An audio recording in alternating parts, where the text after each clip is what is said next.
எனக்கு என்னெல்லாம் பிரச்சனை வரும்னு அறிந்த ஆண்டவர், எனக்கு என்னெல்லாம் சோதனைகள் வரும் என்று அறிந்த ஆண்டவர், எனக்கு என்னெல்லாம் தீமைகள் வாழ்க்கையில் வரும் என்று அறிந்த ஆண்டவர், அதையெல்லாம் அறிந்து அதை எடுத்து இயேசுவின் மேல் வைத்து விட்டார். இயேசு அதற்காக எனக்கு பதிலாக கிரயம் செலுத்தி விட்டார். அவர் சிலுவையில் செலுத்தி முடிச்சிட்டார். அவர் செலுத்தி முடிச்சதுனால இன்றைக்கு எனக்கு அந்த எந்த காரியமும் இல்லை என்கிற எண்ணத்துக்கு நான் போகணும். அப்ப இன்னைக்கு எனக்கு பிரச்சனை இருக்குன்னா என்ன அர்த்தம்? என்ன பண்ணணும்? நான் மாம்சத்தின்படி உங்களுக்கு என்னெல்லாமோ உண்மையா இருக்கலாம்.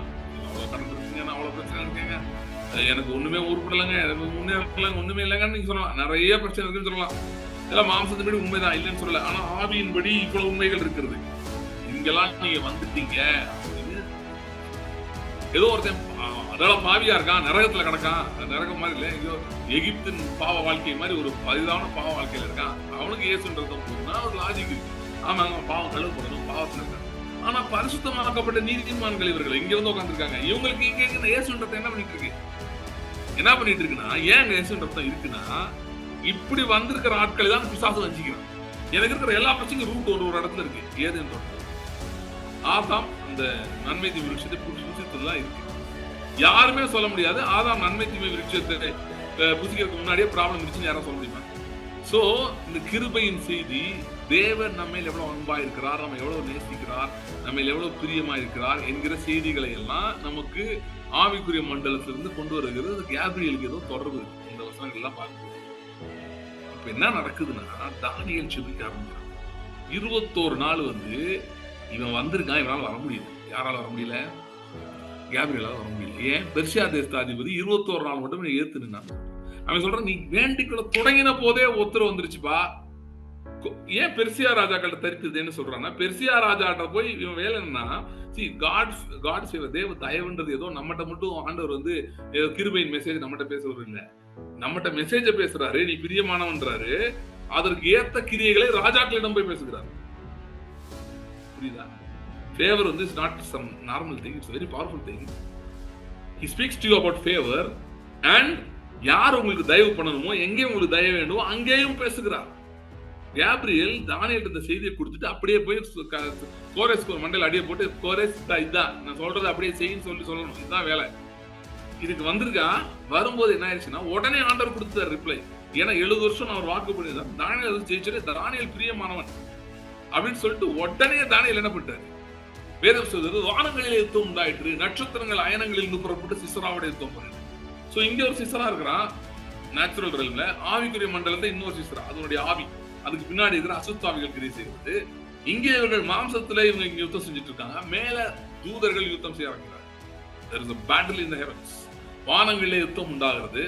அந்த யுத்தம் நடக்கிறது, நடந்து சர்ப்பம் தள்ளப்படுகிறது. அப்படின்னா என்ன அர்த்தம்னா, இவர்களுக்கு அதிகாரம் ஆளுகை வந்து விட்டது. சில பேர் என்ன சொல்லிருக்காங்க, பிரதர் நான் பிளட் எல்லாம் மெயின்டைன் பண்ண ஒண்ணுமே நடக்கல. அப்படி பிசாசு சொல்லணும். அவங்க சொல்ல, பிசாசு அவங்களுக்கு அப்படி நம்ப வச்சிருச்சு. அவங்க ஜெபம் பண்ணி ஒன்னும் நடக்கலன்னு அப்படி சொல்லணும். அப்படி சொன்னா நீங்க பிசாசு சொல்லிருங்க. நேபுகாத்நேச்சார் அவங்க சொன்ன மாதிரி, அப்பா என்னைய வந்து எங்க ஆண்டவர் தப்புவிக்க வல்லவர், தப்புவிக்கலாம் பரவாயில்ல, நான் வேற எதுவும் பண்ண முடியாதுன்னு சொல்லி இதை தவிர நான் எங்கேயும் போக மாட்டேன். I will not, because the most safe place on earth, the most secure place on earth, the most powerful place on earth is the cross of Jesus. There is no other place.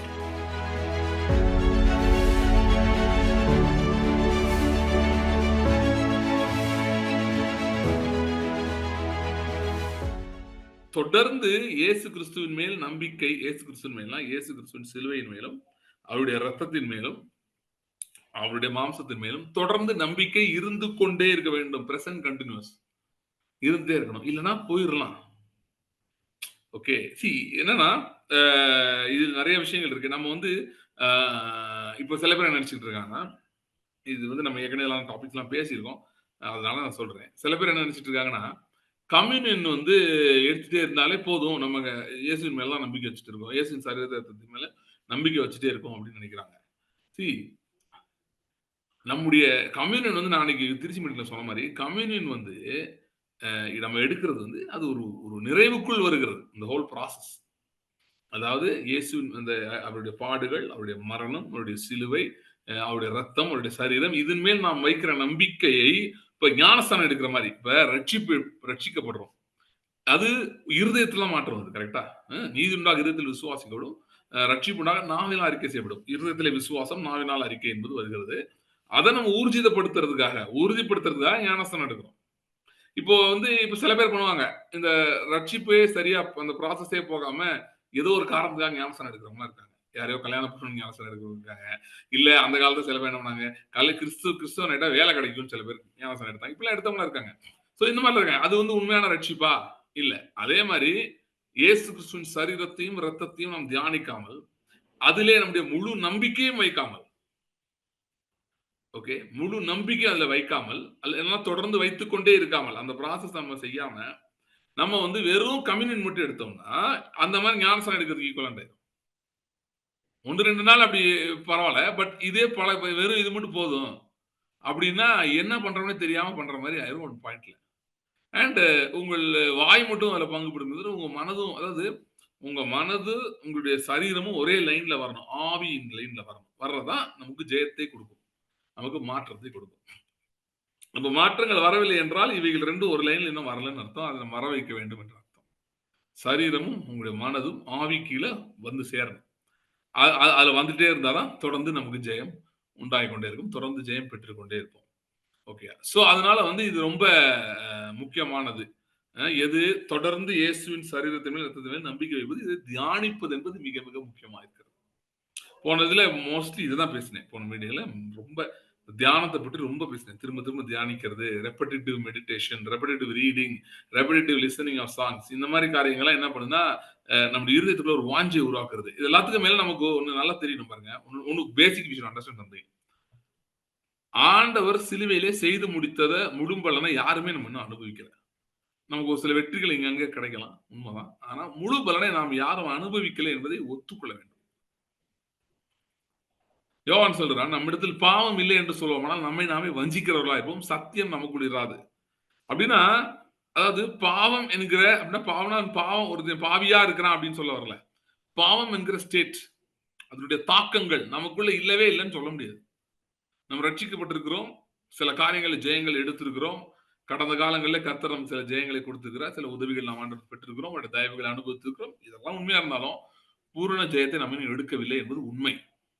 In other words, நம்ம இடத்தில் பாவம் இல்லைன்னு சொல்ல முடியாது. அப்படின்னா என்ன அர்த்தம்னா, அந்த பாவத்தின் தாக்கங்கள், நீங்க ஒரு பாவியா இல்லாம இருக்கலாம்.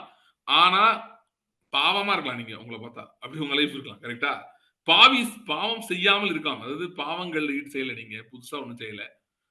ஆனா பாவத்தின் தாக்கம் உங்கள் வாழ்க்கையில் இருக்கலாம். நிச்சயமா இருக்குது. ஓகே. அது முற்றிலும் விடுபடவில்லை. இன்னும் முற்றிலும் விடுபட வேண்டும், விடுபடவில்லை. ஆனா விடுபடுறதுக்கான முயற்சியில் இருக்கிறோம் என்பதை மறந்துவிடவே கூடாது. சின்ன சின்ன விக்டரிஸ் நம்ம என்ன பண்ண வச்சிருந்தோம், சில நேரம் அடைந்தாயிற்று, முற்றிலும் தேறின ஆணையின் மாதிரி ஆயிடுறோம். அப்படி விடக்கூடாது. தொடர்ந்து முன்னேறி கொண்டே இருக்கிறோம் என்பதை மனதில் வைத்துக் கொள்ள வேண்டும். இயேசு எப்பங்க நான் நிறைவடைவேன் அப்படின்னா, இயேசு சிலுவை செய்து முடித்த அந்த எல்லாத்தையும் நான் அனுபவிக்க ஆரம்பிச்சேன். அப்படின்னா சரீரத்தை பொறுத்தவரை உங்களுக்கு வியாதியே வரவே கூடாது. ஓகே. இதுதான் ஃபுல்னஸ் எக்ஸாம்பிள். அடுத்து வியாதியே வரக்கூடாது. நீங்க மரணம் உங்களை மேற்கொள்ளவே கூடாது. அந்த அளவு நீங்க இருக்கணும். ஸ்ட்ராங்கா இருக்கணும். 2வது, பொருளாதாரம் ஏசாயா 60 மாதிரி உங்க வாழ்க்கை இருக்கணும். நம்ம ஊர்ல சொல்லப்போனா அம்பானி, அதானி ரேட்டு நீங்க இருக்கணும் பொருளாதாரத்துல. சரியா? இதுதான் செய்து முடித்த கிரியின் உச்சம். உச்சம் சொல்ல முடியாது. ஓகே, ஒரு அட்லீஸ்ட் ஒரு ரெஃபரன்ஸ் மாதிரி சொல்றேன். அப்புறம் நீங்க ஜனங்கள் மேல அதிகாரம் ஆளுகையுடையவர்களா இருக்கணும். அதாவது நீங்கள் போய் ஒருத்தனை சுவிசேஷம் சொல்றீங்கன்னா அவன் நடுங்கணும், பயந்து நடுங்கணும் சுவிசேஷத்துக்கு. அப்படிப்பட்ட கிரியைகள் உங்கள் மூலம் வெளிப்படும். சோ இப்படி ஒன்னா சொல்லிட்டு போலாம். பல ஏரியாஸ் இருக்கு ஒவ்வொன்றிலையும். உங்க பிள்ளைகள், குடும்பம் எல்லாம் செழிப்பின் உச்சத்தில் இருக்கணும், சந்தோஷத்தின் உச்சத்தில் இருக்கணும். இப்படி இருக்கணும். இல்லங்க அது லைஃப்ல அப்படி இருக்காதுங்க, வந்து போகுங்க நிறைய அப்படின்னா என்ன அர்த்தம்னா, இன்னும் நம்ம என்ன பண்ண ஆரம்பிக்கல, முழு இயேசு செய்து முடித்த சகலத்தையும் நான் அனுபவிக்க ஆரம்பிக்கவில்லை. அது பிரச்சனைகள் வரலாம். ஆனா அது மேல் டோட்டல் அத்தாரிட்டி இருக்கணும். இயேசு இருந்த மாதிரி புயல் வந்தா புயல் நிறுத்துறது அந்த மாதிரி இருக்கணும். நம்ம அப்படி இல்லைன்னா இன்னும் அதிகாரம் ஆளுகை எடுக்கிறதுல இன்னும் நம்ம ஒர்க் பண்ண வேண்டியதுன்னு அர்த்தம். ஒர்க் பண்ண வேண்டியதுன்னா வேற ஒன்றும் ஒர்க் பண்ண போறதில்லை. நம்ம இயேசுவின் நம்பிக்கையை நம்முடைய மாம்சத்திலிருந்து எடுத்து இயேசுவின் சரீரத்தின் மேலும் ரத்தத்தின் மேலும் அவருடைய சிலுவையின் மேலும் வைக்கணும். இதுதான் நம்ம பண்ண வேண்டிய ஒர்க். வேற பெரிய ஒர்க் நமக்கு இல்லை. நம்ம நம்பிக்கையை எல்லாத்தையும் எடுத்து நம்முடைய மாம்சத்திலிருந்து எடுத்து மாம்சம்னா நம்ம காண்கிறவைகள். அதாவது நீங்க சொல்லலாம் அப்படிலாம் எதுவும் நம்பிக்கை வைக்கலாங்க. அவநம்பிக்கை இருக்குல்ல ஆண்டவர் மேல. செய்வாரா செய்ய மாட்டாரா டவுட் இருக்குல்ல. சோ அதெல்லாம் இருக்குன்னா மாம்சத்து மேல நம்பிக்கைன்னு அர்த்தம். அவ்வளவுதான். மாம்சத்துல நம்பிக்கை இருக்குனாலே இந்த வெறும் அரகன்ட்டா இருக்கும்போது மட்டும் மாம்சத்துல நம்பிக்கை இருக்காங்கன்னு கிடையாது. மாம்சத்திலே நம்பிக்கையா இருக்காங்க ஒருத்தன், ஒருத்தன் மாம்சத்திலே அவநம்பிக்கையா இருக்கிறான். மாம்சத்துல அவநம்பிக்கையா இருக்கான்னா அவன் நம்பிக்கை இல்ல அவ்வளவுதான். சிம்பிளா சொல்லணும்னா. அப்படி இருந்தாலும் நம்பிக்கை இல்லனால என்ன அர்த்தம்? மாம்சத்து மேல நம்பிக்கை இருக்கனால அது ஃபெயில் ஆயிருச்சு. அதனால நம்பிக்கை இல்லன்னு அர்த்தம். எண்ட் ஆஃப் த டே கர்த்தர் மேல அவருடைய சிலுவை, ரத்தம், அவருடைய பாடுகள் மேல முழு நம்பிக்கை இன்னும் போல அப்படின்னு அர்த்தம். சோ அந்த ஷிஃப்ட் வந்து ரொம்ப முக்கியம். அததான் நம்ம செய்ய வேண்டும். நம்ம பண்ண வேண்டிய ஒர்க் அது ஒண்ணுதான். சோ இதுல வந்துட்டு நான் எனக்கே இந்த மாரி நடக்குது. இதுல வந்து எதுக்கு போயிறக்கூடாதுன்னா, ஒரு ஏரியா நம்ம போவே முடியாது இந்த ஜர்னில இருக்கிறவங்க. எந்த ஏரியாவுக்கு போ முடியாதுன்னா, செல்ஃப் பிட்டிக்குள்ள போயிறவே முடியாது. செல்ஃப் பிட்டின்னா என்ன? எனக்கு ஏன் இப்படி நடக்குது? கர்த்தர் எனக்கு இப்படி செய்றாரு. அப்படின்னா என்ன அர்த்தம்னா, இயேசு கிறிஸ்துவின் பாடுகளோட நம்முடைய பாடுகளை பெரிதாக நினைத்துக் கொண்டிருக்கிறோம் என்று அர்த்தம். இதுதான் உண்மையான பெருமை. உண்மையான பெருமைன்னா என்ன? நம்முடைய பாடுகள பத்தி யோசிச்சுட்டே இருக்கோம். நம்முடைய பிரச்சனைகள பத்தி யோசிச்சுட்டே இருக்கோம். அப்படின்னா என்ன அர்த்தம்? இயேசு கிறிஸ்துவின் சிலுவை பாடுகளை விட நம்முடைய பாடுகள் பெரிது என்று நினைக்கிறோம். ஒரு கன்க்ளூஷன் வரணும். என்ன கன்க்ளூஷன்னா, எனக்கு என்னலாம் பிரச்சனை வரும்னு அறிந்த ஆண்டவர், எனக்கு என்னலாம் சோதனைகள் வரும் என்று அறிந்த ஆண்டவர், எனக்கு என்னலாம் தீமைகள் வாழ்க்கையில் வரும் என்று அறிந்த ஆண்டவர், அதையெல்லாம் அறிந்து அதை எடுத்து இயேசுவின் மேல் வைத்து விட்டார். இயேசு அதற்காக எனக்கு பதிலாக கிரயம் செலுத்தி விட்டார். அவர் சிலுவையில் செலுத்தி முடிச்சிட்டார். அவர் செலுத்தி முடிச்சதுனால இன்றைக்கு எனக்கு அந்த எந்த காரியமும் இல்லை என்கிற எண்ணத்துக்கு நான் போகணும். அப்ப இன்னைக்கு எனக்கு பிரச்சனை இருக்குன்னா என்ன அர்த்தம்? என்ன பண்ணணும் நானு? என்ன பண்ணணும்? பேமெண்ட் எங்க நடந்துச்சுன்னு நோக்கி பார்க்கணும். அவ்வளவுதான். எங்க நடந்துச்சு? சிலுவையில் நடந்தது. அங்க முடிஞ்சிருச்சு. அங்க தான் எனக்கு எல்லாம் செஞ்சு முடிச்சார். பழைய மனுஷனை சிலுவையில் அறைந்து எனக்கு புதிய சிருஷ்டியா என்னை மாற்றி விட்டார். சோ நான் அங்க தான் நோக்கி பார்க்கணும். அதை நான் நோக்கி பார்த்துக்கிட்டே இருந்தா என் பழைய மனுஷன் சிலுவையில் அறையப்பட்டிருக்கிறான் என்பதை நான் அறிய ஆரம்பிக்கிறேன். அதை அறியும் போது எனக்கு அவர் செய்து முடித்தது அப்பதான் என் கண்ணுக்கு தெரிய ஆரம்பிக்குது. எப்படி இயேசு கிறிஸ்து வந்து அந்த ஐந்தப்பம் 2 மீன் இருக்கும்போது அவர் கண்ணுக்கு வந்து என்ன தெரிஞ்சதுன்னா பிதா என்ன கொடுப்பாருன்னு தெரிஞ்சது தவிர ஐயோ இப்படி குறையா இருக்கேன்னு தெரியல. ஏன் தெரியல அவருக்கு பழைய மனுஷனே கிடையாது. அதனால நமக்கு வந்து ஏன் ஐயோ என்ன பண்ண போறோம் ஐயோ என்ன பண்ண போறோம் ஏன் நமக்கு தோணிட்டே இருக்குன்னா பழைய மனுஷன் இருக்கிறதுனால. அதர் வேர்ட்ஸ் வந்து பழைய மனுஷன் சிலுவையில் அறையப்பட்டான் என்கிற ரியாலிட்டி நமக்குள்ள டான் ஆகாதனால நம்ம என்ன நினைச்சிட்டு இருக்கோம்னா நம்ம முன்னாடி மாதிரி அதே தாட்ஸ் தான் வந்துட்டு இருக்கு. சோ நான் நீங்க அன்னைக்கு சொல்லியிருந்தேன் இயேசு சிலுவையில் அறையப்பட்டிருக்கிறதை நான் பார்க்கும்போது அவரோட கூட நாமும் சிலுவையில் அறையப்பட்டிருக்கிறதை பார்க்கிறோம். நம்முடைய பழைய மனுஷன் சிலுவையில் அறையப்பட்டான் என்று பார்க்கிறோம். அப்படின்னா நமக்கு டான் ஆகுது ஒரு வெளிச்சம் வருகிறது. பழைய மனுஷனே இல்லைன்னு வருது. அந்த வெளிச்சம் வந்தோடனே நாம் புதிய மனுஷனை போல மட்டுமே நாமும் பார்ப்போம். இயேசுவை போலவே பார்ப்போம். இயேசுவை போல பார்க்கணும்னு நான் சொல்லல, பாப்பீங்கன்னு சொல்றேன். ரெண்டுக்கும் டிஃபரன்ஸ் இருக்கு. நான் நிறைய தடவை பேசியிருக்கேன். பட் எத்தனை தடவை பேசினாலும் தப்பு இல்ல. இயேசுவை போல் நாம் பார்க்க வேண்டும் என்று சொல்லவில்லை. இயேசுவை போல் பார்ப்போம் என்று சொல்கிறேன். எப்பொழுது the moment we realize our old man has been crucified, பழைய மனுஷன் சிலுவையில் அறையப்பட்டிருக்கிறான் என்பது உறுதியாக நமக்கு தெரிந்து விட்டால், நம்முடைய இருதயத்தின் ஆழத்தில் அந்த வெளிச்சம் நமக்கு அடித்து விட்டால், நாம் இயேசுவை போல மட்டும் தான் பார்ப்போம். வேற ஆங்கிள்லயே பார்க்க மாட்டோம். இயேசுக்கு வந்த ரிசல்ட்ஸ் நமக்கு வர ஆரம்பிக்கும். சோ இதுல வந்து பெருசா நம்ம பண்றதுக்கு ஒண்ணும் இல்ல. ஒண்ணே ஒண்ணு தான் இருக்கு. நோக்கி பார்க்க வேண்டும் சிலுவையை. ஏன்? சிலுவையில் தான் நம்முடைய பழைய மனிதன் சிலுவையில் அறையப்பட்டிருக்கிறான் என்கிற உறுதி நமக்கு கிடைக்கிறது. ஜஸ்ட் பிகாஸ் எல்லா சூழ்நிலையெல்லாம் நல்லா ஃபேவரா இருக்கனால பழைய மனுஷன் சிலுவையில் அறையப்பட்டான்னு புரியாது. நிறைய பேர் இப்படி நினைக்கிறாங்க. 4 அற்புதம் நடந்தா பழைய மனுஷன் சிலுவையில் அறையப்பட்டிருக்கிறான் அப்படின்னு தெரிஞ்சிரும் நினைக்கிறாங்க. அப்படிலாம் தெரியாது. சில பேர் நினைக்கிறாங்க எதுக்கு இந்த தேவையில்லாத பிரச்சனை எல்லாம் நமக்கு ஒரு பிரச்சனை யார்ட்டே போய் ஜெர்மன் பண்ணிட்டு போயிடும் அவ்வளவுதான் முடிஞ்சு போச்சுன்னு நினைக்கிறாங்க.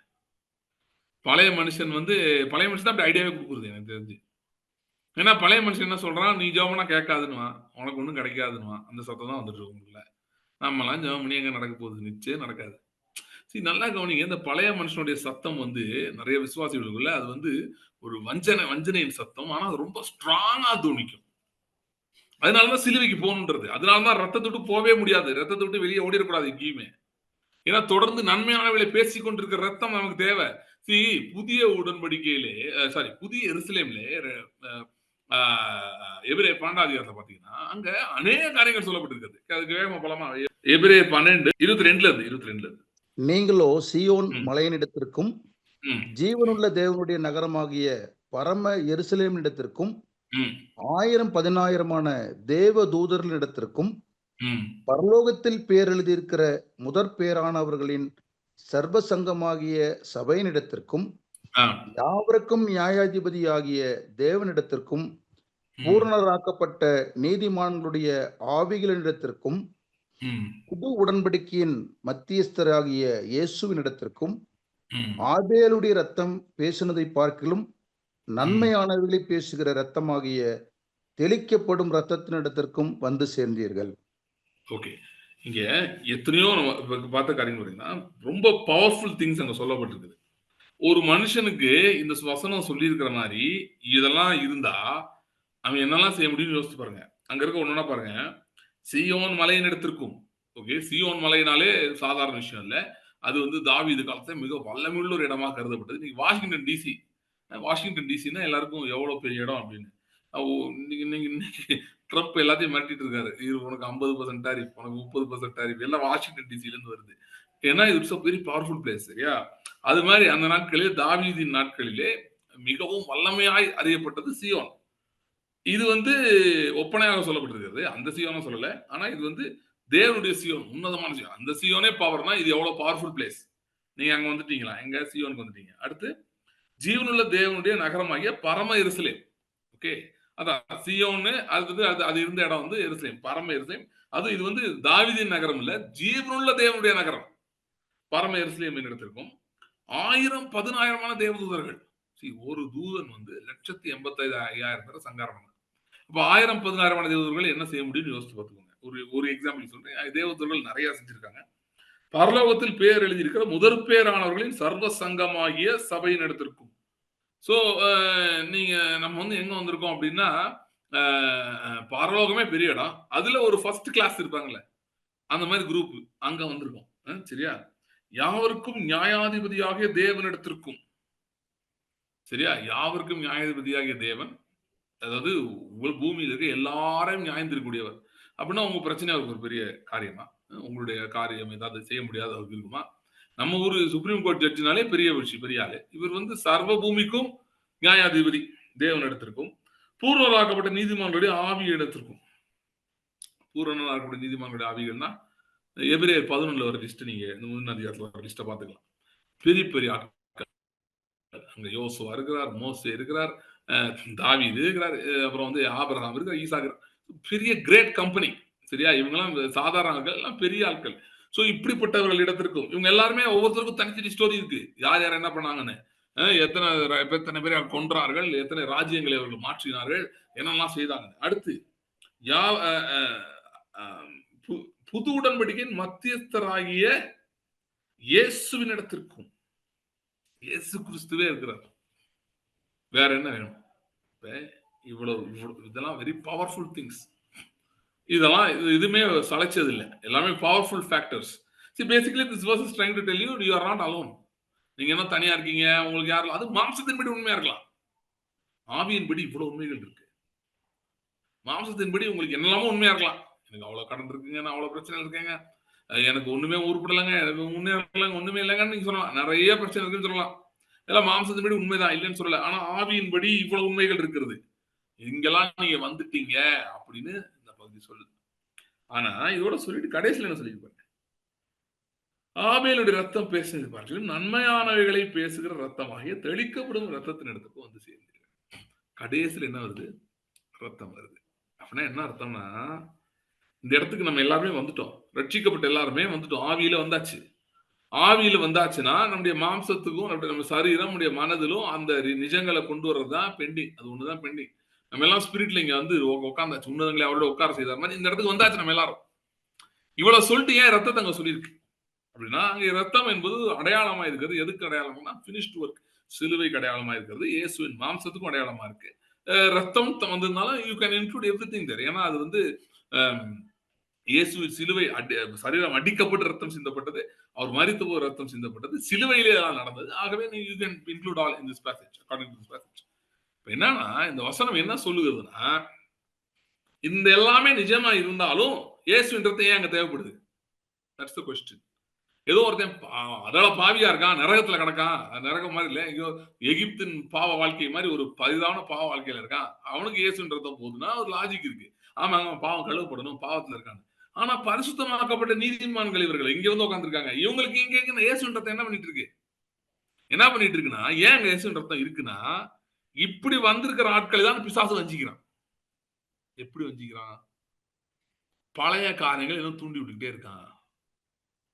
எல்லாருக்கும் பிசாசு பழைய பாவத்தை வச்சு பாவத்துக்கு போன்னு தூண்ட மாட்டான்.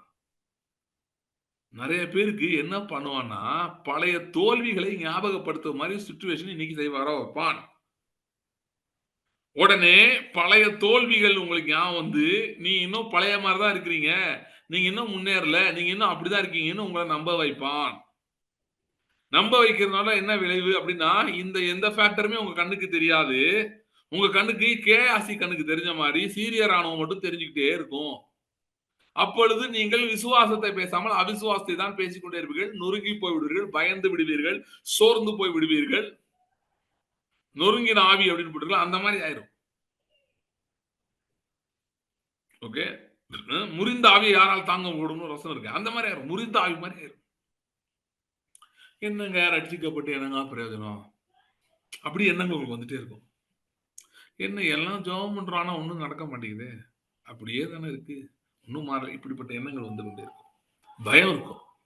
ஐயோ இந்த மாதிரி நடந்துச்சுன்னா, அந்த மாதிரி நடந்துருச்சுன்னா, புரியுதா? என்னன்னா, ஏன்னா பிசாசு என்ன பண்ணிட்டான்னா, உங்களை வந்து பழைய பாவத்துக்கு போக வைக்கல, ஆனா உங்கள் மனதை பழைய என்ஸ்லேவ்ட் லைஃப் ஸ்டைல், முன்னே நீங்கள் தேவனற்றவர்களும் உலகத்திலே நம்பிக்கை இல்லாதவர்களுமாய் இருந்தீர்கள் போட்டுக்கலாம், அந்த இடத்துக்கு நம்மளை கொண்டு போயிடும் திரும்ப. அப்படி அதுக்கு அவன் செய்வான், முயற்சி எடுக்கிறான். சீயோன்ல இருக்கவங்கள தான் ஏமாத்திட்டு இருக்கான், புதிய எருசலேம்ல வந்து உட்கார்ந்து இருக்கவங்கள தான் ஏமாத்திட்டு இருக்கான். இந்த இடத்துல தான் ரத்தம் வேலை பார்க்குது. இயேசுவின் ரத்தம் என்ன பண்ணுது அப்படின்னா, இயேசுவின் ரத்தம் நமக்கு நினைப்பூட்டுகிறது. என்னத்தை நினைப்பூட்டுகிறது? பழைய மனுஷன் சிலுவையில் அறையப்பட்டிருக்கிறான், நான் கிறிஸ்துவுடனே கூட சிலுவையில் அறையப்பட்டிருக்கிறேன், இனி வாழ்வது நான் அல்ல. இந்த பிரச்சனைகள், இந்த சூழ்நிலைகள் எல்லாத்துக்கும் நான் கடனாலே இருந்தது உண்மை. ஆனால் அந்த பழைய மனுஷன் சிலுவையில் அறையப்பட்டிருக்கிறான் என்று அறியீர்களா அப்படின்னு ரத்தம் சொல்லு. நீ அடிமை அந்த உண்மைதான்ப்பா, ஆனா இனி நீ அடிமை அல்ல. இனி இந்த காரியங்களுக்கு நீ அடிமை அல்ல. இனி நீ உதவி அற்றவன் கிடையாது. இனி நீ கைவிடப்பட்டவன் கிடையாது. 1000-10,000 தேவதூதர்கள் உனக்கு உண்டு.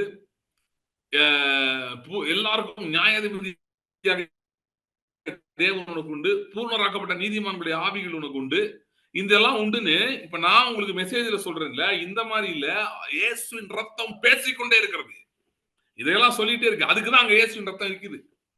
அங்க ரத்தம் இல்லைன்னா இந்த சத்தம் கேட்காது, வேற சத்தங்கள் கேட்கும். அதுதான் இன்னைக்கு நிறைய மெஜாரிட்டி கிறிஸ்தவர்கள் தீர்க்கதரிசியோ யாரையோ தேடி போயிட்டு இருக்குது. காரணம் இதுதான். ஏன்னா அவங்களுக்கு கேட்கல, யாராவது கேட்குமான்னு பாக்குறாங்க. யார்ட்டையா போனா கேட்குமா பாக்குறாங்க. புரியுதா? ஏன்னா நான் சொன்ன மாதிரி பவுண்டேஷன் போயிடுச்சு, ரத்தம் இல்லை. நீங்க பல்வேறு சபைகளுக்கு போறீங்க, நான் ஓப்பனா கேட்கிறேன், எப்ப கடைசி இயேசுவின் ரத்தத்தை பேசி கேட்டிருக்கீங்க? இன்னைக்கு பாத்தீங்கன்னா பீப்புள் வந்து என்ன சொல்றாங்கன்னா, நாங்க வந்து இதுன்னா நான் போன மீடியால சொன்ன மாதிரி நான் இந்தியாவில் இருக்கவங்க யாரையும் பேசல, இது யூஎஸ்ல தான் ஆரம்பிக்குது, அதனால அமெரிக்கால இருக்கவங்களா சொல்றேன், அவங்களையும் சொல்லல, அந்த டீச்சிங்கை சொல்றேன், அதை திரும்ப சொல்லிடுறேன். அது ஐடியா எந்த டீச்சிங்கை சொல்லிட்டு இருக்கேன். I'm not attacking any individual. No individual should be attacked என்னை பொறுத்தவரை. ஏன்னா everybody is struggling. So if somebody is there are false people, false evil people, bad people இருக்காங்க, அவங்கள சொல்லல. wicked people இருக்காங்க, அவங்கள சொல்லல. There are lot of believers who are genuinely struggling. Pastors, leaders, everybody is genuinely struggling. அவங்களுக்கு நிறைய கேள்விகள் இருக்கு, அதுக்கு என்ன பண்ணணும்னு தெரியாம இது இல்லாம பிடிச்சிட்டு அவங்களுக்கு தெரிஞ்சதையும் இந்த புக் அது இல்லாம படிச்சு அதை பேசிட்டு இருக்காங்க. Okay, behind every faulty teaching by a genuine person there is a hurt or a trauma. Very simple. இந்த மினிஸ்ட்ரியிலே ட்ராமா. சில காரியங்கள் அவங்களுக்கு எதிர்பார்த்த ஜெயங்கள் வரல, தோல்விகள் வந்துருச்சு, இல்ல சில காரியங்கள் புரிந்து கொள்ள முடியாத நடந்துச்சுன்ற போது, இல்ல நடந்துட்டு இருக்குன்றப்ப அவங்க வேற வழி இல்லாம ஏதோ தேடுறாங்க, தேடும்போது இதாகப்படுதோ அதை பேசிட்டு இருக்காங்க. ஸோ அதனால யாரையும் குறை சொல்லி பிரயோஜனம் இல்லை, பட் ஐடியாவை சொல்லிட்டு இருக்கேன். Why the thing happen. Okay, ஏன் இந்த மாதிரி நடந்துட்டு இருக்கு? என்ன நடக்குதுன்னா, இப்ப இண்டிவிஜுவலா people are struggling for various reasons. ஒரு பாஸ்டர் எடுத்துக்கோங்க, அவர் இருக்காருன்னு ஒரு 100 பேர் இருக்காங்க, பல பிரச்சனைகள்ல அவங்க ஜனங்கள் போயிட்டு இருக்காங்கன்னா, அட் சம் பாயிண்ட் வந்து அவருக்கு என்ன மைண்ட்ல வர ஆரம்பிச்சிருதுன்னா, ஒவ்வொருத்தரும் ஒரு பிரச்சனையில இருக்காங்க. சோ இதோட காமன் த்ரெட் எங்க இருக்கு அப்படின்னு பார்த்து அதை அட்ரஸ் பண்ணணும் அப்படின்னு ஆரம்பிக்கிறாங்க. ஏன்னா ப்ரீச்சரா ஒவ்வொருத்தருக்கும் இண்டிவிஜுவல் ப்ராப்ளம் பண்ண முடியாது. பட் அதுக்கெல்லாம் காமன் த்ரெட் எங்கேயா இருக்கும்ல அப்படின்னு. அப்படி பார்க்கும்போது தான் இன்னைக்கு நிறைய பேருக்கு வந்து மேலோட்டமாக அநேக காரியங்கள் தெரிகிறது. So they are reading the secular books. Secular books, இப்போ சைக்காலஜி புக்ஸ், இந்த மாதிரிலாம் புக்ஸ் எல்லாம் படிக்கும்போது நிறைய புக்ஸ் இருக்கு. இந்த மாதிரி இருக்கு. இதெல்லாம் ஸ்டடி பண்றவங்க இருக்காங்க. மனுஷனுக்கு ஏன் பிரச்சனை வருது அப்படின்னு. அதெல்லாம் படிக்கும்போது அதுல இந்த பிஹேவியரல் பேட்டர்ன்ஸ் அது மாதிரி இந்த மாதிரி நிறைய காரியங்களுக்குள்ள போறாங்க. போய் இந்த மாதிரி இருக்கு அந்த மாதிரி இருக்கு அப்படின்னு கண்டுபிடிச்சு இவைகளுக்கான தீர்வை வந்து சரி பண்றதுக்கு நிறைய முயற்சி எடுத்துட்டு இருக்காங்க. ஓகே, எனக்கு என்னன்னா இப்படிலாம் முயற்சி எடுக்கிறதே தப்பா கேட்டா அப்ப எடுக்கிறதே தப்புன்னு நான் சொல்ல மாட்டேன்.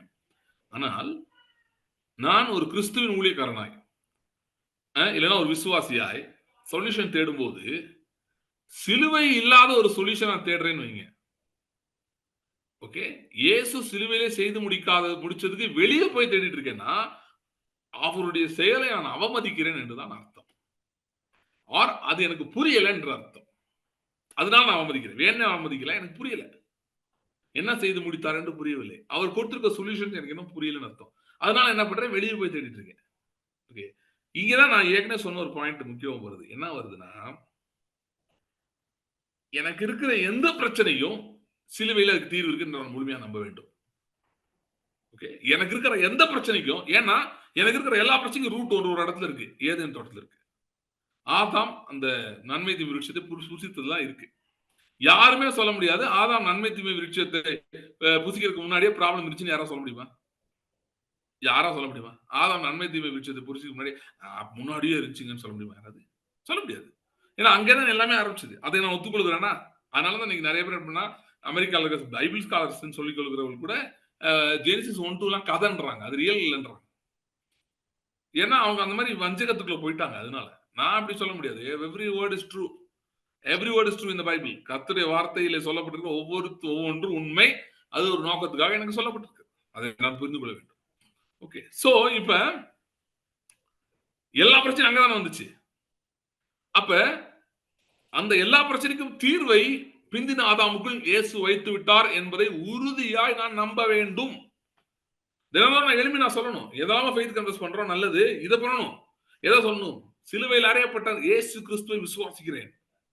அவர் என்னுடைய எல்லா பிரச்சனைகள், ஏதோ 1-2 இல்ல, எல்லா பிரச்சனைகளுக்காக அவர் அடிக்கப்பட்டார், அவர் தண்டிக்கப்பட்டார், அவர் வாதிக்கப்பட்டார், அவர் சிலுவை ஏறினார், அவர் மரித்தார் என்பதை நான் ஒத்துக்கொள்ள வேண்டும். அவருடைய தழும்புகளால் நான் சுகமாகிறேன். என்னுடைய மீறிலிருந்து அவர் காயப்பட்ட அக்கிரமங்களிலிருந்து அவர் நொறுக்கப்பட்டார். எனக்கு சமாதானத்தை உண்டு வாக்கினை அவர் மேல் வந்தது. இயேசு கிறிஸ்துவின் தழும்புகளால் நான் சுகமாகிறேன் என்பதை ஒவ்வொரு நாளும் நான் சொல்லிக் கொண்டே இருக்க வேண்டும். இது வேற மற்ற கன்ஃபெஷன் எல்லாம் சொல்லாட்டி பரவாயில்ல, இதை கண்டிப்பா சொல்லி ஆகணும். நீங்க பல காரியங்களுக்காக விசுவாசித்து கன்ஃபெஸ் பண்ணலாம், நல்லது. ஒருவேளை அது கூட மறந்துட்டீங்கன்னா பரவாயில்ல, இதை சொல்லாம இருக்கவே முடியாது. ஏன்னா இது அஸ்திபாரம். உங்களுடைய எல்லா கன்ஃபெஷனும் இந்த அஸ்திபாரத்தின் மேல் இருக்கிறது. I am telling you, even your tithing and your sowing is based upon this foundation. Without this foundation, even sowing and tithing will not work. It is very clear. This is the foundation. There is no other foundation. இந்த அஸ்திபாரம் இல்லாம அஸ்திபாரமே கிடையாது. இதுக்கு மேலதான் எல்லாமே இருக்கு. Okay, so அதனால இதை விட்டுட்டு வந்து நம்ம அப்ப வந்து இல்லங்க, இதுக்கு சைக்காலஜிக்கல் ட்ரீட்மெண்ட் இருக்கு, இதுக்கு இந்த ட்ரீட்மெண்ட் அந்த ட்ரீட்மெண்ட் எடுக்கணும். நான் என்ன சொல்றேன், இப்ப ஒருத்தவங்க வியாதியா இருக்காங்கன்னா அவங்களுக்கு இன்னும் நான் சுகமானேன்ற விசுவாசம் வரலன்னு வைங்க, இன்னும் அந்த தெளிவு இன்னும் ஏற்படல. அவரோட தலைமுறை சுகமானேன்னு விசுவாசம் ஏற்படலாம். அவங்க மருந்து எடுத்தா தப்பு இல்லை. ஆனா மருந்து மேல் நம்பிக்கை வச்சு என்ன பண்ண முடியாது. இந்த மருந்து சுகர் மாத்திரை நான் போடுகிறேன், இந்த மாத்திரை நித்தியமாய் பாதுகாக்கும் சொன்னா ஒர்க் ஆகுமா?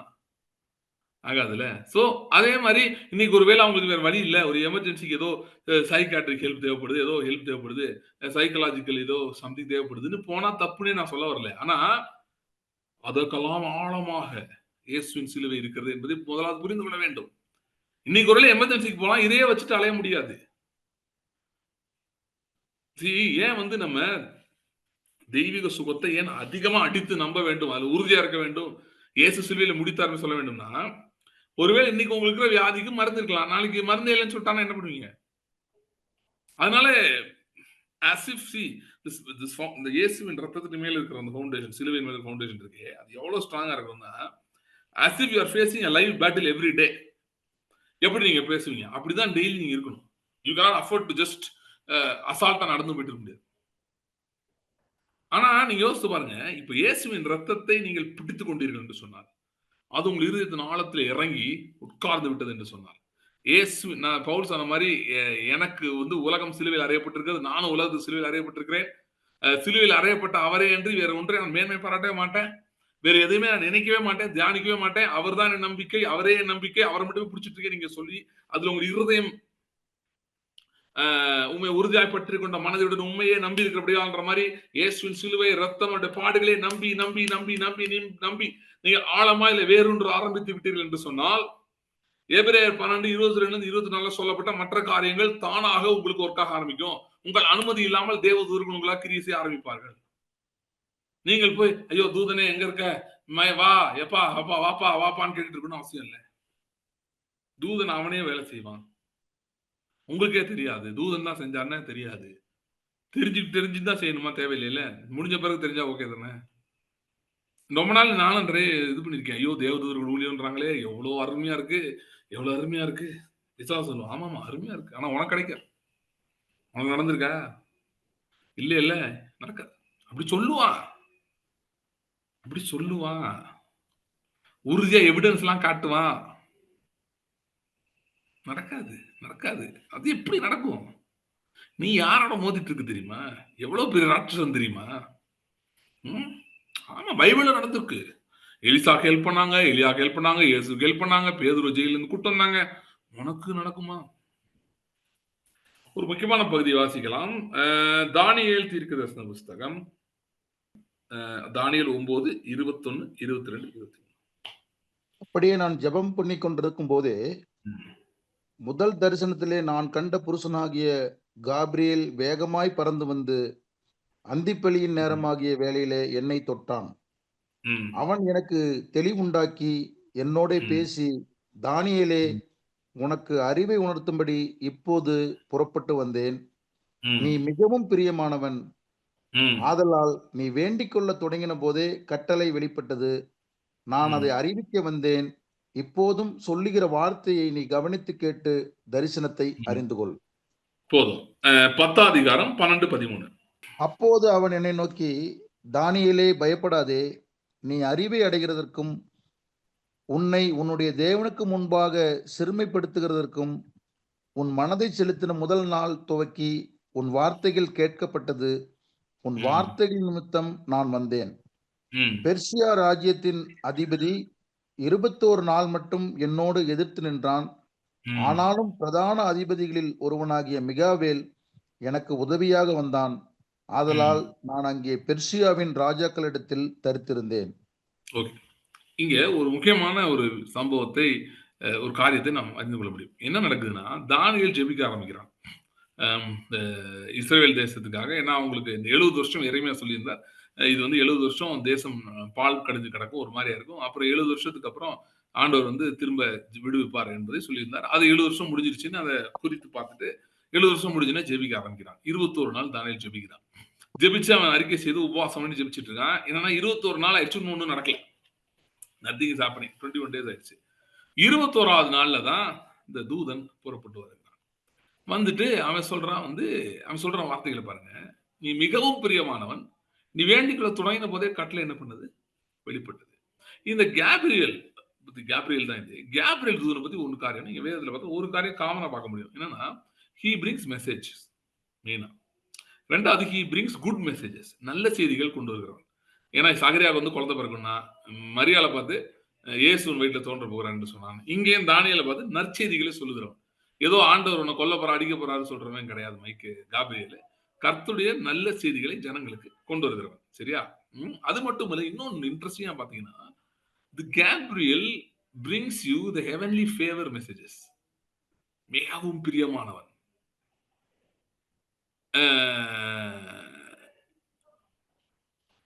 மரியாள்கிட்ட போய் என்ன சொன்னா?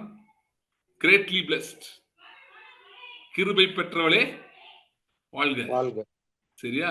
சோ இந்த கிருபையின் செய்தி, தேவன் நம்ம எவ்வளவு அன்பா இருக்கிறார், நம்ம எவ்வளவு நேசிக்கிறார், நம்ம எவ்வளவு பிரியமா இருக்கிறார் என்கிற செய்திகளை எல்லாம் நமக்கு ஆவிக்குரிய மண்டலத்திலிருந்து கொண்டு வருகிறது. கேப்ரியலுக்கு ஏதோ தொடர்பு இருக்கு இந்த வசனங்கள் எல்லாம் பார்க்கும்போது. இப்ப என்ன நடக்குதுன்னா, தானியேல் ஜெபிக்க ஆரம்பிக்கிறான். 21 நாள் வந்து இவன் வந்திருக்கான். இவனால வர முடியல. யாரால வர முடியல? கேப்ரியலால வர முடியல. ஏன்? பெர்சியா தேசத்தாதிபதி 21 நாள் மட்டும் நீ ஏத்து நின்னான்னு சொல்றான். அவன் சொல்றான், "நீ வேண்டிக்கொள்ள தொடங்கின போதே உத்தரவு வந்துருச்சுப்பா." என்ன நடந்துச்சு? நல்லா கவனிங்க. இவன் ஜெபம் பண்ண ஆரம்பிச்சிருக்கான். இமிடியேட்டா God issued answer by giving the decree to Cyrus. ஏன் பெர்சியா ராஜாக்கள்ட்ட தரித்ததுன்னு சொல்றான்னா, பெர்சியா ராஜாட்ட போய் இவன் வேலை என்னன்னா, காட் ஃபேவர், தேவ தயவுன்றது ஏதோ நம்மட்ட மட்டும் ஆண்டவர் வந்து ஏதோ கிருபையின் மெசேஜ் நம்மட்ட பேசுறது இல்ல. நம்மட்ட மெசேஜ பேசுறாரு. நீ பிரியமானவன்றாரு. அதற்கு ஏத்த கிரியைகளை ராஜாக்களிடம் போய் பேசுகிறார். புரியுதா? ஃபேவர் வந்து is not some normal thing. It's very powerful thing. He speaks to you about favour and யார் உங்களுக்கு தயவு பண்ணணுமோ, எங்கே உங்களுக்கு தயவு வேண்டுமோ அங்கேயும் பேசுகிறார். கேப்ரியல் தானியேல் இந்த செய்தியை கொடுத்துட்டு அப்படியே போய் கோரேஸ் மண்டையில் அடியை போட்டு கோரேஸ் இதான் நான் சொல்றது அப்படியே செய்யுன்னு சொல்லணும். இதுதான் வேலை. இதுக்கு வந்திருக்கா. வரும்போது என்ன ஆயிடுச்சுன்னா உடனே ஆண்டவர் கொடுத்துட்டார் ரிப்ளை. ஏன்னா 70 வருஷம் அவர் வாக்கு பண்ணியிருந்தார். தானியேல் ஜெயிச்சாரு. தானியேல் பிரியமானவன் அப்படின்னு சொல்லிட்டு உடனே தானியேல் என்ன பண்ணிட்டாரு? உடனே நடக்குது.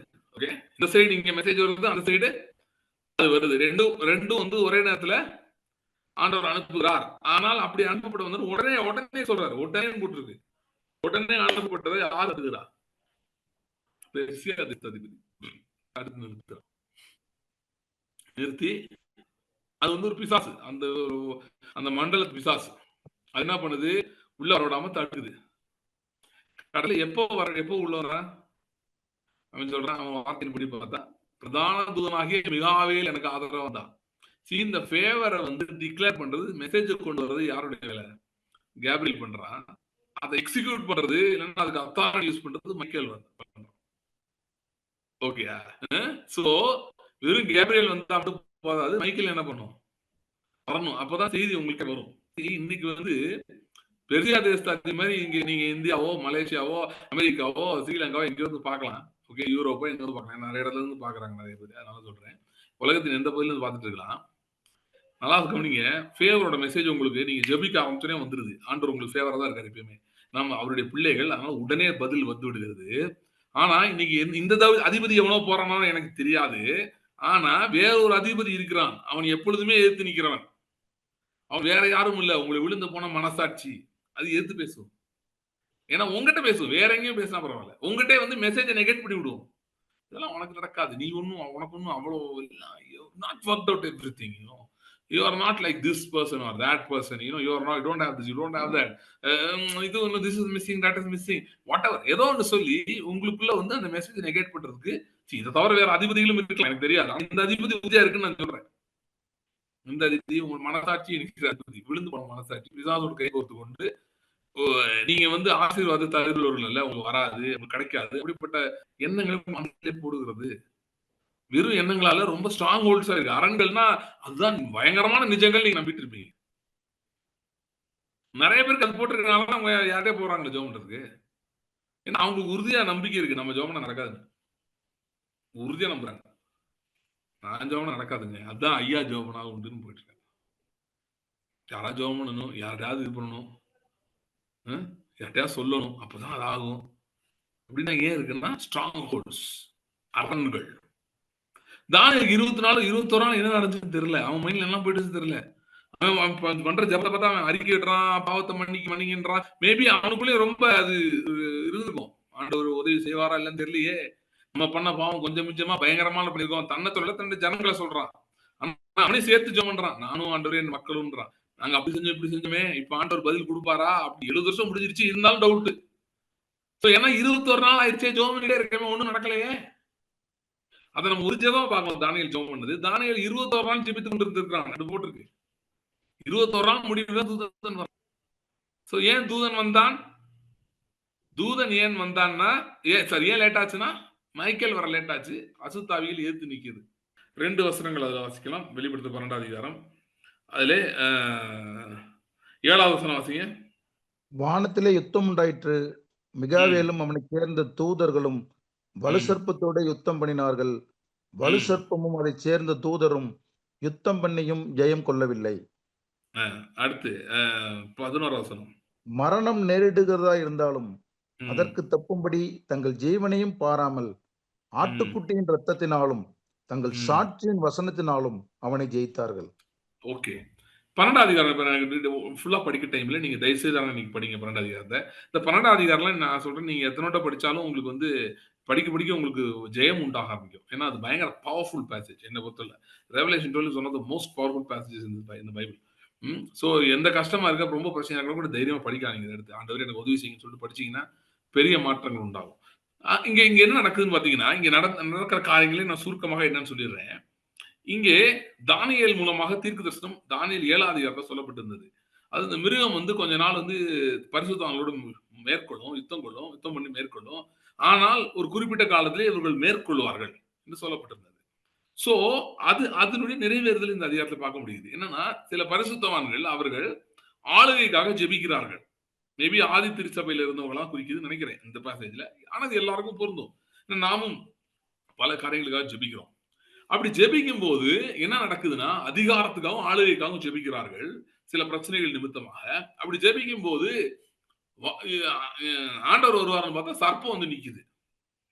பிரச்சனை அதிகமாகுது, இன்னும் கூடுது. அது என்ன சொல்லுதுன்னா, சர்ப்பம் வந்து நிக்குதுன்னா, அது ஆளுகை செய்ற மாரி வந்து உட்கார்ந்திருக்குது. அது சொல்லுது, "நான் தான் ரூல் பண்ணிட்டுருக்கேன். நீ ஜெபம் பண்ணலாம் நடக்காது. நீ என்ன அதிகாரத்துக்கு ஜெபம் பண்றது? எனக்கு தான் அதிகாரம் இருக்கு. நான் இந்த பிரச்சனை பேசும் சில நேரம். பிரச்சனைனா சர்ப்பங்கள் மாரி பேசும். அது சொல்லும், "உன்னோட எனக்கு தான் நெறைய பவர் இருக்கு." அப்படி பேசிட்டு இருக்கு. ஆனா அப்படி பேசிட்டே இருக்கும்போது, இவங்க தொடர்ந்து அதிகாரத்துக்காக, ஆளுகைக்காக இவர்கள் ஜெபிக்கிறார்கள். இவர்கள் ஜெபிக்கும்போது என்ன நடக்குதுன்னா, வானத்திலே யுத்தம் உண்டாகிறது. இவங்க யுத்தம் செய்யல. வானத்திலே யுத்தம் உண்டாகுது. என்ன யுத்தம் நடக்குது? மிகாவேலும் அவனுடைய தூதர்களும் வருகிறார்கள். உங்களுக்கு புரியுதா என்ன நடக்குதுன்னு? சோ இவர்கள் சில பதில்களுக்காக ஜெபிக்கிறார்கள். பதில்கள் வருகிறது. ஆனா பதில்கள் தடை செய்யப்படுகிறபடியால், யார் வர வேண்டியது இருக்கு? அங்க தானியேல் நடந்த காரியம் அப்படி ரிப்பீட் ஆகுது. மைக்கேல் வர வேண்டியது இருக்கு. Michael and the angels are coming. And they are fighting. Okay fight பண்றாங்க. இவர்கள் இங்கே ஜெபிக்கிறார்கள். வானங்களில் யுத்தம் உண்டாகிறது. ஜட்ஜஸ் சாப்டர் 4 ஜட்ஜஸ் சாப்டர் 5 நியாயாதிபதிகள் 5ஆம் அதிகாரத்துல பாத்தீங்கன்னா, பூமியிலே ஒரு யுத்தம், வானத்திலே ஒரு யுத்தம். பூமியிலே பாராக்கும் தெபரானும் சேர்ந்து இந்த கானானியரோட சிசரா என்கிற அந்த அதிபதியோடு யுத்தம் செய்கிறார்கள். வேதம் சொல்கிறது வானங்களிலே யுத்தம் உண்டாயிற்று, நட்சத்திரங்கள் அயனங்களில் இருந்து புறப்பட்டு சிசராவோட யுத்தம் பண்ணின. சோ இங்க ஒரு சிசரா இருக்கிறான் நேச்சுரல் ரெல்ம்ல, ஆவிக்குரிய மண்டலத்தை இன்னொரு சிசரா அதனுடைய ஆவி. அதுக்கு பின்னாடி இருக்கிற அசுத்தாவிகள் கிரியை செய்கிறது. இங்கே இவர்கள் மாம்சத்திலே இவங்க இங்க யுத்தம் செஞ்சுட்டு இருக்காங்க. மேல தூதர்கள் யுத்தம் செய்ய ஆரம்பிக்கிறார்கள். அதே மாதிரி பிக்சர் இங்க நடக்க ஆரம்பிக்குது. there is a battle in the heavens. வானங்களிலே யுத்தம் உண்டாகிறது. அந்த யுத்தம் நடக்கிறது. நடந்து சர்ப்பம் தள்ளப்படுகிறது. அப்படின்னா என்ன அர்த்தம்னா இவர்களுக்கு அதிகாரம் ஆளுகையும் வந்துவிட்டது அப்படின்றது. அது அங்க 10வது வசனத்தை படிச்சாலே போட்டிருக்கு. இப்பொழுது அதிகாரம் ஆளுகையும் கிறிஸ்துவுக்கும் அவருடைய ராஜ்யம் உண்டாயிருச்சு அப்படின்னு வருது. 11வது வசனம் படிச்சோம் பாருங்க.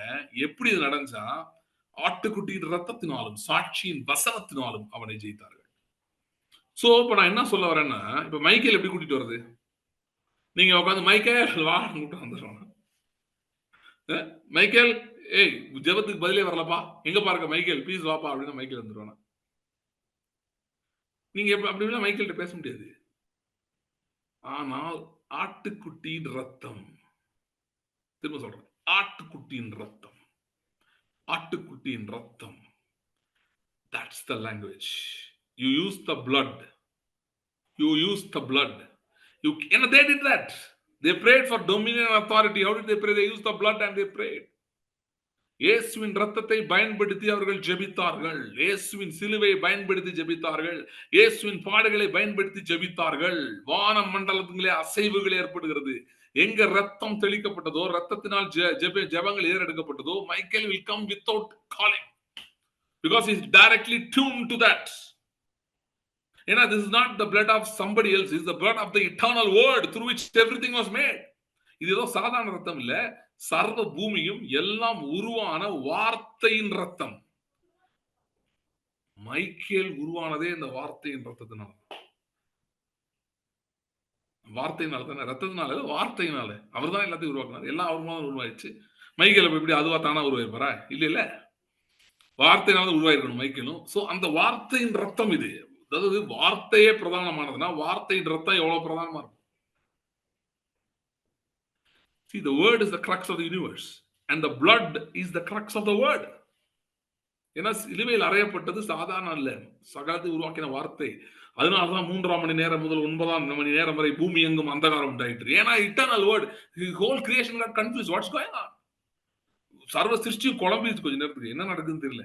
ஏன்னா இது அந்த என்னப்பா வார்த்தையினால தான் நம்ம உருவாக்கிக்கோம், அந்த வார்த்தையை நம்ம இயக்கி கொண்டிருக்க, அந்த வார்த்தை இந்த வேதனைக்குள்ள போகிறதா அப்படின்னு அது சர்வ சிருஷ்டிக்கு புரியல. சோ இது சாதாரண ரத்தம் இல்ல, ஆட்டுக்குட்டியின் ரத்தம்னா சர்வ பூமி உருவாக்கின வார்த்தை, அவருடைய ரத்தம் இது. சோ இந்த ரத்தத்தை பயன்படுத்தும் போது ஆட்டோமேட்டிக்கா அங்க மைக்கேல் வந்துருவான். என்ன பிரச்சனைங்க அப்படின்னு வந்துருவான். நீங்க கூப்பிட வேணாம், கூப்பிடும் தேவையில்லை, அவனே வந்துருவான். சில எப்படி சொல்லுது இல்ல, அவரும் சொல்லுமா அவன் சொல்லுவா தெரியல மைக்கேல. ஆனா அவன் தான் பைபிள்ல போட்டுருக்கு, நான் அப்படியே வச்சுக்கிறேன்.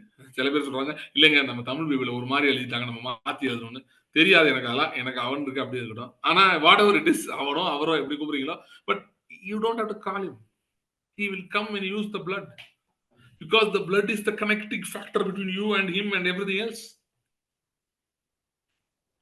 So நான் என்ன சொல்லிட்டு இருக்கேன்னா, இப்ப தானியேலுக்கு நடந்த மாதிரி 21 நாள் டிலே ஆகணும்னு அவசியமே கிடையாது. எந்த டிலே ஆகணும் அவசியமே இல்லை. provided the blood is used.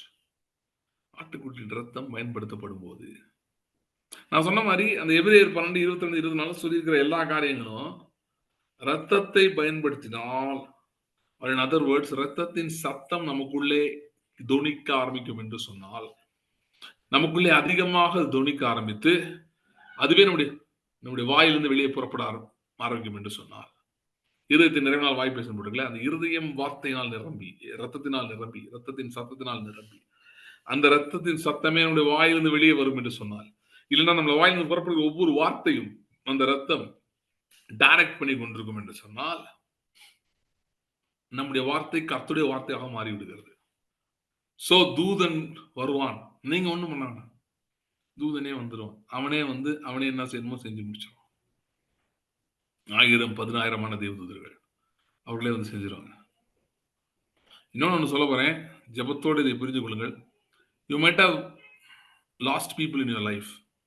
Okay, உங்களுடைய நண்பர்கள், உறவினர்கள், பெற்றோர்கள், வாட்டவர், இந்த மாதிரி யாரையும் இழந்திருக்கலாம். நீங்க அந்த வெறுமை உங்களுக்குள்ளே இருந்து கொண்டே இருக்கலாம். நீங்கள் இயேசுவின் ரத்தத்தை பயன்படுத்தும் போது ஆவிக்குரிய மண்டலங்களிலே அவர்கள் கிறிஸ்துவோடு இருக்கிறதை நீங்க பார்க்க ஆரம்பிப்பீங்க. So that feeling of loneliness will be gone, because you will know that Christ died to redeem everything, including that separation. அவங்க ஒருவேளை இப்போ உங்களோட பிசிக்கலா உட்கார்ந்து இல்லாம இருக்கலாம், but you will never miss them, because the union சொல்றாங்களே, ஃபாதரோட இருக்க யூனியன், ஸ்பிரிட் ரெல்மோட நமக்கு இருக்க union, that is practically realized best by the blood. I don't know anything else that will make you practically realize it. There are other things you can say, but எனக்கு தெரியல. Practically realize பண்றதுக்கு இது ஒன்று தான் எனக்கு தெரியும். Biblically also this is the only thing I know. So I don't want to go somewhere else and speak some nonsense. This is the only thing I know. This is so powerful. ஆதி திருச்சபையில ஒரு உபத்திரம் வர ஆரம்பிச்சது, இயேசுவின் நாமத்தையே பேசக்கூடாது. சரி, நீங்க ஜெபிக்கிறாங்க, ஜெபிக்கும் போது பாத்தீங்கன்னா அதையும் மட்டும் வாசிட்டு முடிச்சிடலாம்.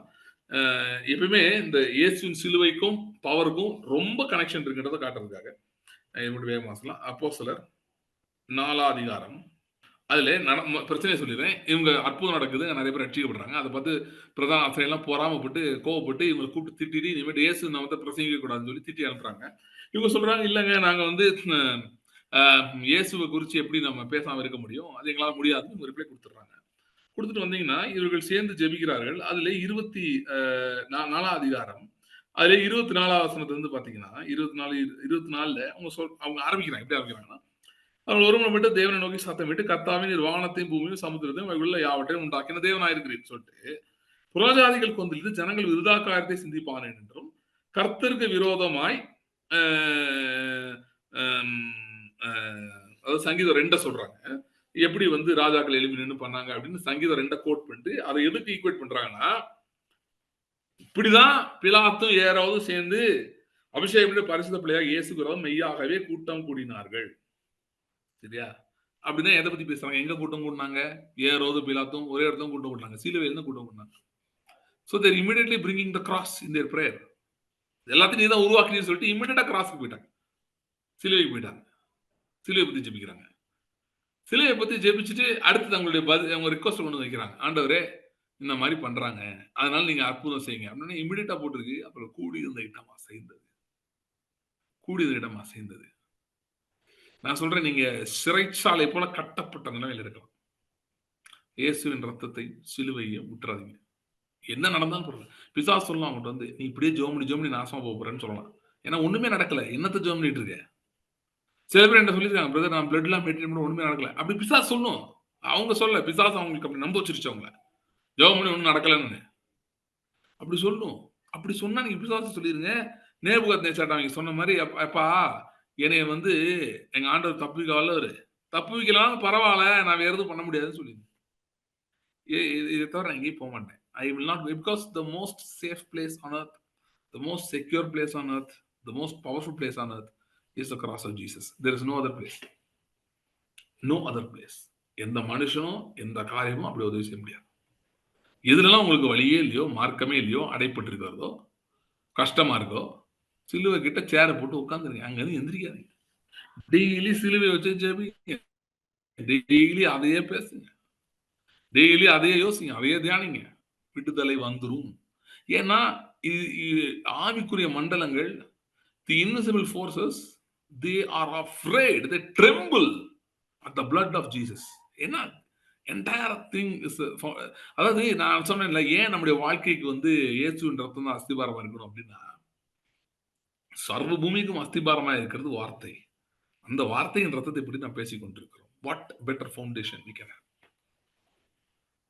ஓகே, ஸோ தொடர்ந்து பார்ப்போம். நம்ம இதை இப்படி இன்னும் தியானிப்போம். அநேகருடைய வாழ்க்கையில கர்த்தர் ஜெயத்தை கொடுக்க வேண்டும் என்று நான் ஜெபிக்கிறேன். கொடுப்பார் என்று நம்புகிறேன். ரத்தத்தை தொடர்ந்து பயன்படுத்துவோம். பெரிய விடுதலைகள் உண்டாக ஆரம்பிக்கும். பெரிய ஜெயங்கள் உண்டாக ஆரம்பிக்கும். மாற்றங்கள் ஏற்பட ஆரம்பிக்கும். நீங்கள் ஜெபிக்காத காரியங்கள்லாம் பதில் வர ஆரம்பிக்கும். நீங்க நினைச்சு கூட பார்த்துருக்க மாட்டேங்கிறீங்களா? நினைப்பதற்கும் வேண்டிக் கொள்வதற்கும் மிகவும் அதிகமாய் கிரியை செய்கிற கர்த்தருடைய வல்லமை கிரியை செய்ய ஆரம்பிக்கும். அது எல்லா பிளெஸிங் எவ்ரிதிங் வந்து, அதனாலதான் கிறிஸ்து வாக்குத்தத்தங்கள் எல்லாம் கிறிஸ்து இயேசுக்குள் ஆம் என்றும் ஆமென் என்றும் இருக்கிறது என்று பவுல் சொன்னது வந்து என்னன்னா, வாக்குத்தத்தங்களை தான் சொல்றாரு, சிலுவை தான் சொல்றாரு. இயேசு கிறிஸ்துக்குள்னா அவருடைய சரீரத்துக்குள், அவருடைய ரத்தத்துக்குள் ஆம் என்றும் ஆமென் என்றும் இருக்கிறது. சரியா? ஜெபிக்கலாம். Thank you, Jesus. Hallelujah. Hallelujah. Hallelujah. Hallelujah. Hallelujah. Thank you, Lord. Ora banta reda rangra tara hodori ambrenturo. Herra banto riberaka dara hanturi breanturo bro. Rem rondo rehenduri breandi di vidira kadara antoro hontoro brandere varaya dara varaya. Robara kanturi barayande barayante rawada brantu riboro bronte ribarante. O rambanto robarayante riveriande rabaranto riveri.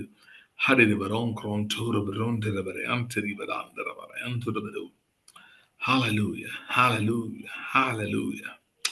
Thank you, Lord. Thank you, Lord. Thank you, Lord. Hallelujah. Hallelujah. Hallelujah. Hallelujah. Thank you, Lord. சிலுவை அண்டையில் நம்பி வந்து நிற்கையில் பாவபாரம் நீங்கி வாழ்வடைந்தேன்.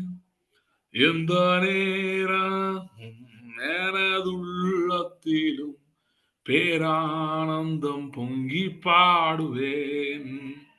சிலுவையின் அண்டையில் நம்பி வந்து நிற்கையில் பாவபாரம் நீங்கி வாழ்வடைந்தேன். எந்த நேரமும் எனதுள்ளத்திலும் பேரானந்தம் பொங்கி பாடுவேன். Hallelujah. Thank you, Lord. Thank you, Lord. Hallelujah. Hallelujah. Hallelujah. Thank you, Lord. Thank you, Lord. Thank you, Lord. உடைய பாடுகளை நினைவு கூறுகிறோம். Hallelujah. ஆண்டவர் எங்களுக்காய் ஆண்டவரை அடிக்கப்பட்டதை நினைவு கூறுகிறோம். Hallelujah. உடைய சரீரம் பிற்கப்பட்டதை நினைவு கூறுகிறோம். ரத்தம் சிந்தப்பட்டதை நினைவு கூறுகிறோம். Hallelujah. Hallelujah. Thank you, Lord. Thank you, Lord. வேற எந்த காரியத்துமே எங்கள் கண்கள் பதிக்கப்படாதபடி ஆவியானவர் எங்களுக்கு உதவி செய்வீராக. Hallelujah. வேற நல்ல காரியமோ கெட்ட காரியமோ எதன் மேலும் என் கண்கள் பதிக்கப்பட வேண்டாம். எதன் மேலும் எங்கள் சிந்தனைகள் ஓடிவிட வேண்டாம். எதன் மேலும் எங்கள் நம்பிக்கைகள், எங்கள் கவனம், எங்களுடைய மெடிடேஷன், எங்களுடைய தியானம் வேறு எதன் மேலும் போய்விட வேண்டாம். ஹalleluya, ஹalleluya, ஹalleluya, ஹalleluya. ஆண்டவரே, 1000 பிரச்சனைகள் இருந்தாலும், 1000 டிஸ்ட்ராக்ஷன்ஸ் இருந்தாலும், ஹalleluya, சிலுவையில் அறையப்பட்ட உண்மையும், உம்முடைய சிலுவையும், உம்முடைய ரத்தத்தையும், உம்முடைய மாம்சத்தையும் தொடர்ந்து தியானிக்கும்படி, தொடர்ந்து பார்த்து கொண்டே இருக்கும்படி அவர்கள் அவரை நோக்கி பார்த்து பிரகாசம் அடைந்தார்கள். முகங்கள் வெட்கப்பட்டு போகவில்லை என்ற வார்த்தையின்படி தொடர்ந்து உண்மையை நோக்கி பாருங்க. எங்களுக்கு உதவி செய்வீராக, எங்களுக்கு உதவி செய்வீராக. ஹalleluya. பாரமான யாவற்றையும் ஹalleluya நெருங்கி நிற்கிற பாதை உதறி தள்ளிவிட்டு விசுவாசத்தை துவக்கிறவரும் முடிக்கிறவருமாகி உண்மை நோக்கி ஓட வேண்டும் என்று சொல்லி இருக்கிறதே, உங்களுடைய சரீரத்தையும் ரத்தத்தை நோக்கி ஓட எங்களுக்கு உதவி செய்யும். ஹalleluya, ஹalleluya, ஹalleluya. இன்னும் ஆண்டவருடைய மாம்சத்தை உட்கொள்ள முடிய சரீரம் ரத்தத்தை பானம் பண்ணவும் எங்களுக்கு உதவி செய்வீராக, எங்களுக்கு கிருபை அளிப்பீராக. Thank you Lord, thank you Lord, thank you Lord, thank you Lord, thank you Lord. இந்த கருத்தை கொடுக்கிறோம், இந்த கருத்தை கொடுக்கிறோம். Thank you Lord. Hallelujah, hallelujah, hallelujah. Rebrantera hantu rubroka dira antero rebriantu rubrio. Hallelujah, hallelujah, hallelujah. Thank you Lord. Thank you, Lord. Thank you, Lord. Thank you, Lord. Berin, can you hear me? Thank you, Lord. Hallelujah. Hallelujah.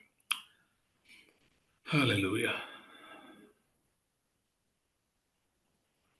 Thank you, Lord. Thank you, Lord. Hallelujah. Thank you, Lord. Hallelujah. Thank you, Lord. Okay. Thank you, Lord. I think he's not able to unmute. Thank you, Lord. Thank you, Lord. Thank you, Lord. Hallelujah. Thank you, Lord. Thank you, Lord. ஆண்டவரே, உம்முடைய கிருபைக்காக நன்றி செலுத்துகிறோம். Thank you, Lord. Thank you, Lord. Thank you, Lord. ஆண்டவரே, தொடர்ந்து